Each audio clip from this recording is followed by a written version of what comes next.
"I think I'm going to have to kill him," Eloise announced early Monday morning.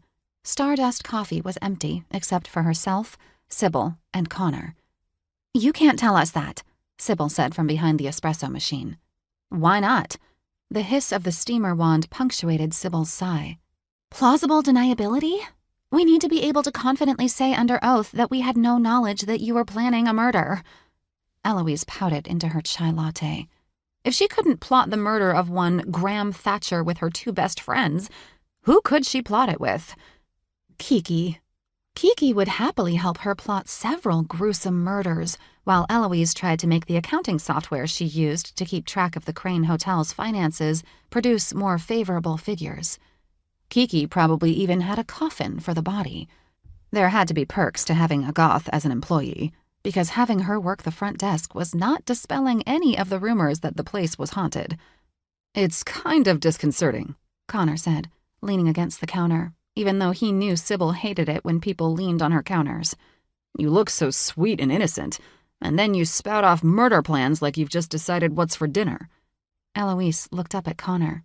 Way up.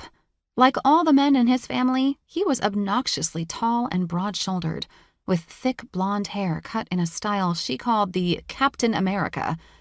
Actually, Connor kind of looked like what would happen if Thor and Captain America had a baby. Captain Thor.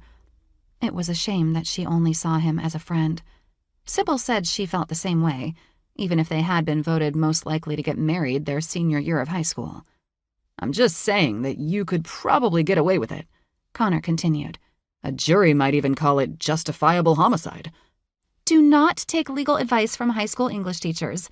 His frame of reference is To Kill a Mockingbird and 12 Angry Men." Sybil put his coffee down on the counter next to his elbow and flicked the back of his arm to try to get him to move. "And I really mean it about the plausible deniability. I'm trying to be the first Morgan to not end up in handcuffs. I won't be an accessory before, during, or after the fact. Leave you out of my murder plans. Noted." Eloise looked up at Connor again. "Want to help me hide a body later this week? His lordship has finally decided to grace us with his presence." "I could finally catch up on my backlog of books in prison," Connor said thoughtfully. Sybil let out a frustrated groan. "We had a plan," Sybil reminded her. "You were going to convince him to come here, see the hotel, impart your vision for it, and then spend his piles of money to make it happen. No room for murder, as satisfying as it would be. You can't use his money if he's dead." Eloise sighed. That had been the plan a year ago when Edgar, her former boss, had died, just as she was making some headway convincing him to do some much-needed renovations to the historic Crane Hotel.